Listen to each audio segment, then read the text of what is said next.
आजादी के बाद ये छठा मौका है जब यमुना में जल स्तर 5 लाख क्यूसेक से ऊपर रहा।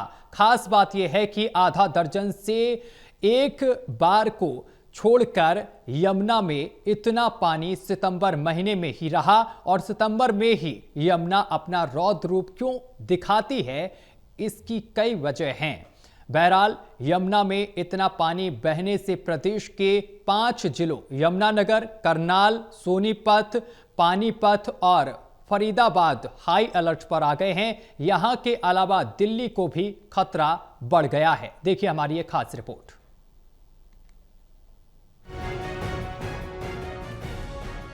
पौराणिक मान्यता है कि गंगा हमारे पाप धोती है और मृत्यु के बाद हमें मोक्ष देती है, तो यमुना हमारे लिए जीवन दायिनी, क्योंकि यमुना हजारों किलोमीटर की अपने दोनों ओर की लाखों एकड़ खेती में खाद्यान्न और सब्जियां पैदा करती है। अपने किनारे खड़े लाखों पेड़ पौधों पर बसे पक्षियों और हमें जल देकर हमें जीवन देती है। पर मॉनसून में यमुना का रौद्र रूप भी हम देखते हैं। दरअसल आज़ादी के 78 साल में करीब आधा दर्जन बार ऐसा हुआ कि यमुना में 5 लाख क्यूसेक से ज़्यादा पानी रहा। एक बार को छोड़कर बाकी सभी बार सितंबर महीने में ही यमुना 5 लाख क्यूसेक से ऊपर बही। प्रदेश के 6 में से 5 जिलों में आज फिर वही संकट है। दरअसल सोमवार को भारी मात्रा में जो पानी हथनी कुंड बैराज से छोड़ा गया वो मंगलवार को देर शाम तक दिल्ली पहुंच जाएगा। मंगलवार को सुबह पानीपत के डिप्टी कमिश्नर का आधिकारिक बयान। यमुना आज चल रही थी, अभी सुबह जो मैंने ताज़ा स्थिति ली थी 9:30 बजे की 231.95 और जो डेंजर एरिया जो अलार्मिंग सिचुएशन है 231.50 मीटर पे चलती है, वो मतलब वार्निंग एरिया है।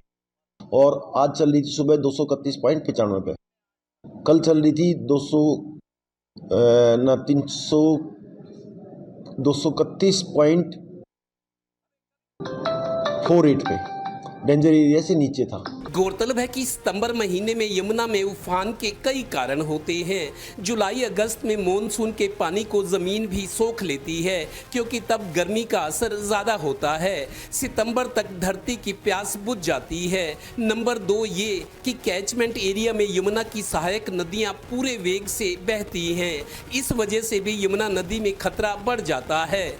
तीसरा कारण ये कि सितंबर तक हिमाचल और उत्तराखंड की बरसाती नदियाँ भी पूरी तरह भर जाती हैं। चौथा कारण ये कि पहाड़ों पर मूसलाधार बारिश अमूमन मध्य अगस्त से मध्य सितंबर तक होती है। पहाड़ों का ये सारा पानी आखिरकार यमुना में ही आता है। अच्छा, पानी को देखकर तो सारे बेटा कर और सबका नाश होता रहा, दिक्कत आ गई सबको। भाई सब खतरा पूरा है, दबाए खतरा पूरा। परली तरफ पानी चालू हो गया है, सनौली की तरफ। कुछ खेतों में भी घुसा है बता रहे पानी। भाई साहब सारे खेत डूब चुके हैं भाई। खादर के भी भाई सनौली गांव में पानी जाने लग गया है। गौरतलब है कि सितंबर में एक बार फिर यमुना में इस वेग के कारण आज यमुनानगर, करनाल, पानीपत, सोनीपत और फरीदाबाद में हाई अलर्ट की स्थिति है। इन जिलों में खेतों की फसलें तो डूबी ही हैं, पानी गांव तक पहुंचने का खतरा बढ़ गया है। जितना पानी खेतों और खाइयों में भर गया, इसे सूखने में ही 1 महीना लग जाएगा। इससे बीमारियों का खतरा बढ़ जाएगा। फसलें तो खराब होंगी ही, खेतों से गाद निकालने में ही महीना 1.5 महीना तक लग जाएगा।